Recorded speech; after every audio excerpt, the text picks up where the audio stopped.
ॐ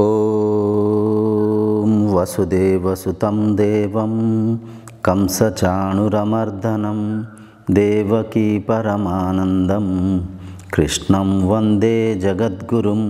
ॐ शान्ति शान्ति शान्तिः। ॐ गुरुभ्यो नमः। सभी को सप्रेम प्रणाम। ब्रह्मज्ञान सत्संग को सभी को स्वागत करुच्ची। आज आम भगवद गीतार द्वितीय अध्याय श्लोक संख्या 20 को माध्यम करी आत्मार लक्षण को बुझिबा एवं स्वाध्याय करिबा। आम अनेक प्रवचन सब कथा को शुणी था। मु आत्मा, मु ब्रह्म, आत्मा रूपक मु शरीर को एक वस्त्र रूप में धारणा करिछि। आत्मा रूपक मु इंद्रियों को मन को एक वस्तु रूप में विनियोग करुच्ची। ये सब कथा को आम शुणी था, किंतु शुणा माध्यम मन रे एक संदेह जागृत ही थाए। मु आत्मा, मु केमती आत्मा, मु शरीर को जद्य वस्त्र रूप में धारणा करिछि, मो लक्षण कौन, ये सब विभिन्न प्रकार मन रे संदेह आसी थाए। तो जिते आम शास्त्र हेउछि प्रमाण, मनीष व्यक्तिगत धारणा रे व्यक्तिगत मानि थिबारे भिन्नता थाई पारे।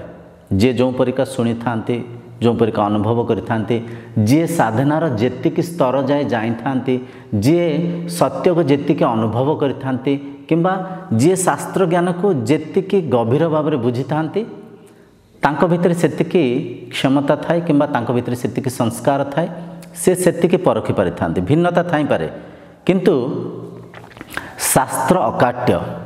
शास्त्र जो कथा को कहूँ, शास्त्र हेउछि प्रमाण, शास्त्र हेउछि माध्यम आमे आत्मज्ञान को परखिया पे। तो सर्वप्रथम आसंतु आमे ये श्लोक को उच्चारण करिबा, तापर श्लोकर गभीर अर्थ को माध्यम करी आत्मार लक्षण को बुझिया पे चेष्टा प्रचेष्टा करिबा। श्लोक एहि परिका अछि। ना जायते म्रियते वा कदाचि नायं भूत्वा भविता वा न भूयः अजो नित्य शाश्वतोऽयं पुराणो ना हन्यते हन्यमाने शरीरे। ये गभीर श्लोकर अनुवाद को पढ़ंतु। आत्मा जन्म हुअन्ति नहीं, मरन्ति नहीं, ये कदाचि जात होई अस्तित्व वा वृद्धि प्राप्त हुअन्ति नहीं। ये अनादि, अनादि माने जहाँकर आदि नहीं, सर्वदा एक रूप, तांको रूप रे कौन से परिवर्तन हुएनि। क्षय रहित माने से कमंती नहीं, क्षय हुअन्ति नहीं, वो परिणामहीन अटंती। शरीरर विनाश हेले मध्य एहांकर विनाश हुए नहीं। ये अजर, ये अमर। देखंतु केते गभीर अर्थ एठी लिखा हिंची। आशा करछि आपण विवेक को जागृत कर एक कथा को बुझी पारुथिबे। श्लोक को बुझिले, श्लोकर अर्थ को बुझिले। एबे आसंते से अर्थ को माध्यम कर आमे गभीर भाव में तर्जमा कर बुझा पे चेष्टा करबा। सर्वप्रथम एठी कहा जाउछि आत्मा जन्म नियंतिनी किंबा आत्मार मृत्यु हुएनि, आत्मा मरेनि। बुझि पासंते। तो आत्मा हेउछि नित्य पदार्थ। आमे जो आध्यात्मिकता कहू थाउ जन्म मृत्यु बंधन मुक्ति हबा। केमती मुक्ति हबा? एमती मुक्ति हबा जेतला आमे निजर आत्मा तत्व को, निजर नित्य पदार्थ को चिन्हि देबा। से समय आमे बुझी पारिबा, जानि पारिबा मोर जन्म होनी किंबा मोर मृत्यु होबनी। जेतला आमे निजर आत्मा तत्व को चिन्हिबा। तो आत्मार जो प्रथम लक्षण एठी कहा जायछि आत्मा जन्म हुएनि, आत्मार मृत्यु हुएनि। तापर एठी कहा जाउछि ये कदापि, कदापि माने केबे भी नुह, एक कदापि जात है वृद्धि हुअन्ति नहीं। माने आत्मा केबे भी जात होकर वृद्धि हुअन्ति बोली कह जाउछ। कदापि माने केबे भी नुहे। आम एमती कहि परिबानी अतीत रे आत्मार जन्म होइथिला, से वृद्धि होइथिला, ए समय रे आत्मार जन्म होनी, किंबा भविष्यत रे आत्मार जन्म होई पारे, वृद्धि होई पारे। ना ना, कदापि केबे भी आत्मा जात है वृद्धि है, से अभिवृद्धि करंतिनी। एठी एक गभीर कथा आमको निहायती परखिबार आवश्यक अछि। जार जन्म होनी ताहार वृद्धि हुएनि। तो तो जार जन्म वृद्धि नाई सी अनेक नहांती सी एक आम जो कहूचे आत्मार सद्गति पाई विभिन्न प्रकार कर्मकांड करुथाउ जेतले कहार देहांत हो जाई थाए आम विभिन्न प्रकार पिंडदान करुथाउ आम से हस्ती विसर्जन करने गंगा नहीं कि जाई थाउ आम आत्मार सद्गति पाई कामना करिथाउ जहाँ परिणाम प्रतिफल स्वरूप आम मानि थाउ ये जो आत्मा आज देह छाड़ी गला से आत्मार जो जन्म हम पुनर्जन्म हम सेठी से भल घरे जन्म हेबे तांको माने भल जोनी रे जन्म हेबे सी शांति आनंद रे तांको जीवन यापन करेंगे एपरिक आम मन में मानि थाउ आ अनेक भौतिक कर्मकांड करिथाउ किंतु इठी कहा जाउछि आत्मा जन्म हुएनी आत्मार मृत्यु नाही आत्मा वृद्धि हुएनी माने जार जन्म नाही तार वृद्धि नाही सी अनेक हुएनी तो आम जो मन में मानिचे भूतात्मा प्रेतात्मा अनेक आत्मा ये सब कथा मिछ ये मंत्र प्रमाण आत्मा एक जार जन्म नाही जार वृद्धि नाही सी अनेक हैला केमती विवेक को जागृत करके बुझंतु ताहले इठे आउ गोटे गभीर कथा को आम निहायते परीक्षा कथा से एक आत्मा हूँ मु माने मो जगह मु आपण जगह आपण से एक आत्मा सांगे ही आमे समस्ते शरीर शरीर स्तर रे जोड़ी हिंकर अच्छे एक हम बहुश्याम माने से आत्मा एक ही अच्छंती किंतु अनेक रूप रे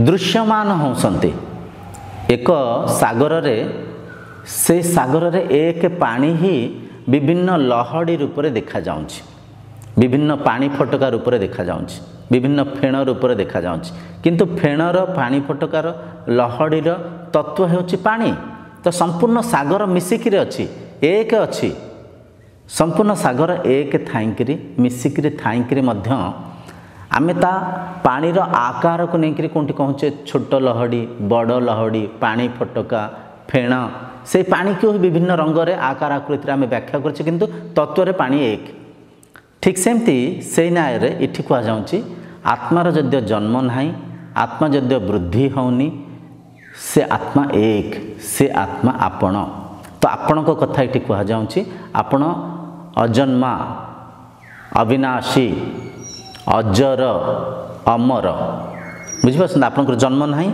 कि आपनकर मृत्यु नाही आपण निजको देह मानि नहीं सन्ति कहीं मानि नहीं सन्ति छोट बेले ठूँ आमको देह सांगे सब जिनस परिचय कराला देह सांगे कहगला ये आपण बापा आपण माँ आपणकर साटे आपणकर सिलट देह सांगे ही जोड़िकी भौतिक वस्तु पदार्थ को आम चिन्हले छोट बेले ठूँ आम पराविद्या को अध्ययन करने आत्मज्ञान को बुझीने चिन्हने तेणुक मनर स्तर में आम निजको देह मानि नहींचे निजर आत्मसत्ता को निजर नित्य पदार्थ को परखि पारने तो ये गोटे कथा स्पष्ट है आत्मा एक आत्मार जन्म हुएनि आत्मार वृद्धि हुएनि आ आत्मार मृत्यु हुएनि आत्मा जेमती थिला सेमती सदा सर्वदा रुहे तापर आम बुझिया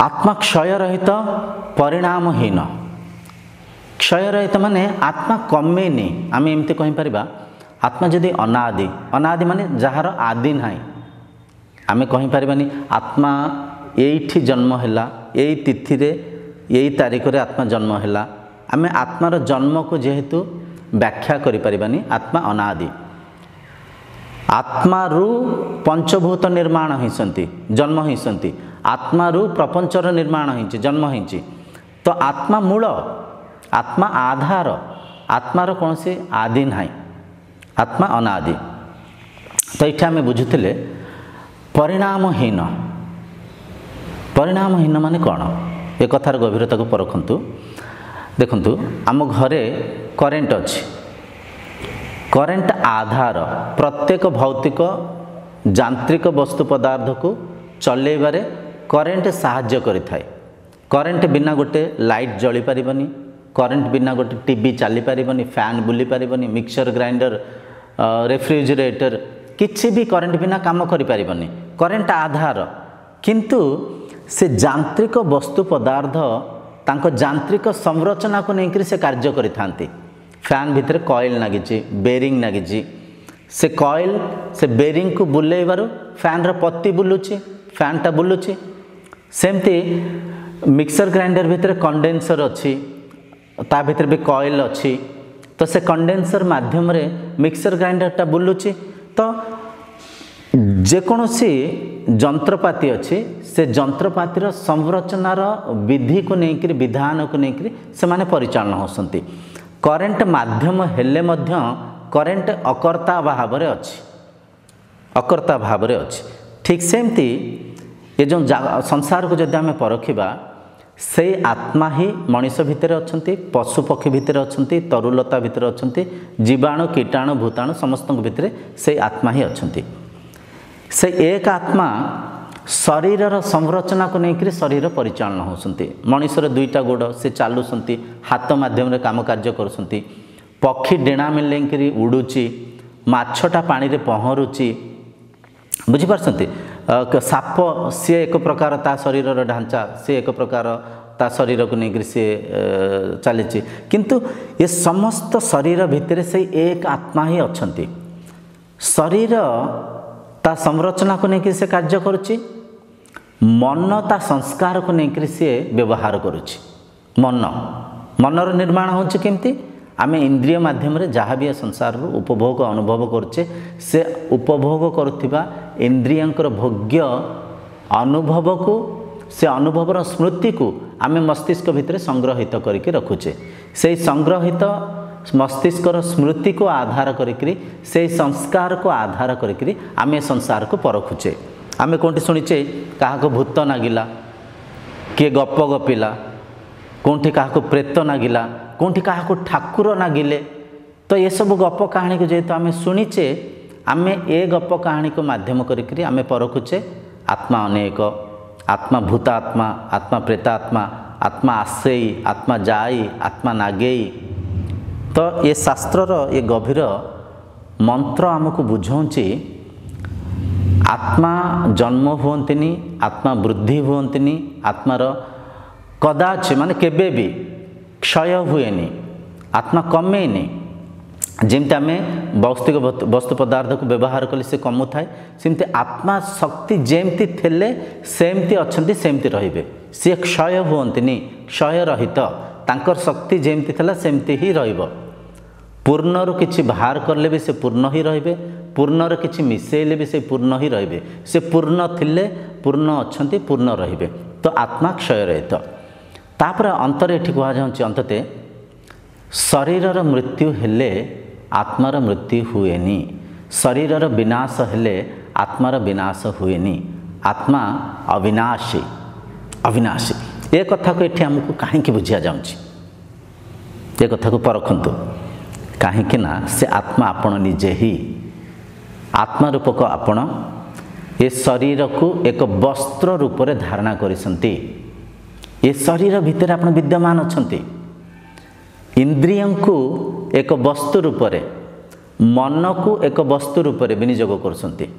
जेमती आम गोटे मोबाइल को विनियोग करुचे, मोबाइल एक वस्तु, मोबाइल को विनियोग करथिबा कर्ता यूजर आमे, मोबाइल ठार आमे अलगा।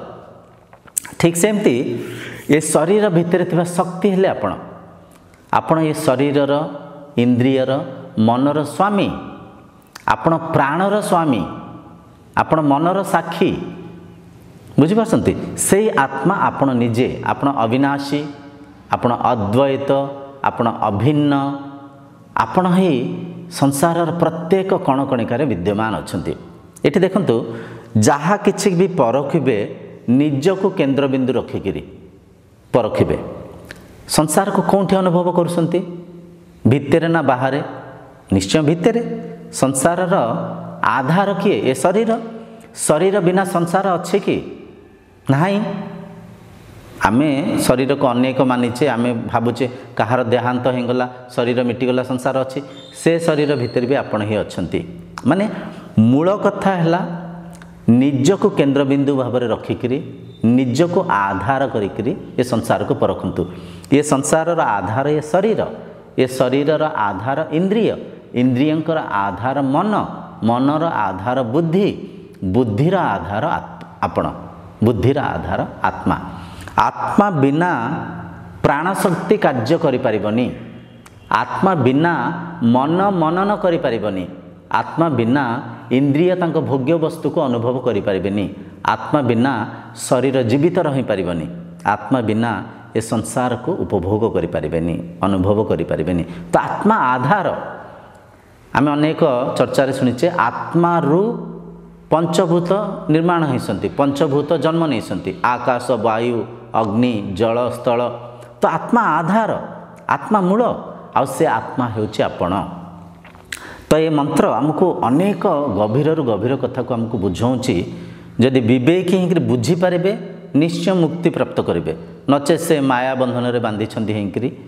अज्ञान ही अशांतिग्रस्त होते प्रथम कथा ए मंत्र माध्यम करी आमे बुझी पारुथबा चिन्हि पारुथबा आत्मा एक आत्मा जन्म हुअंतिनी किंबा आत्मा बढ़ंतिनी वृद्धि हुअंतिनी आत्मा एक से नित्य पदार्थ से जेमती थिले सेमती अच्छंती सेमती ही रहिबे तांको शक्ति क्षय हुएनी तांको शक्ति जेमती थला सेमती ही अच्छी किंबा रहिबो आउ शरीरर विनाश हेले मध्य आत्मार विनाश हुएनी आत्मार मृत्यु हुएनी तो ये आत्मा तत्व को जिते आप बुझी पारे चिन्हि पारे तेबे जाकर आप जन्म मृत्यु बंधन मुक्त हो पारे बुझीपार ये प्रश्न उठे आत्मा को केमती चिन्हवा साधना साधना माध्यम प्रतिदिन शास्त्र को अध्ययन कले आज जमी गोटे श्लोक को आम बुझिले सेमती अनेक श्लोक अच्छी गीतार अनेक श्लोक उपनिषदर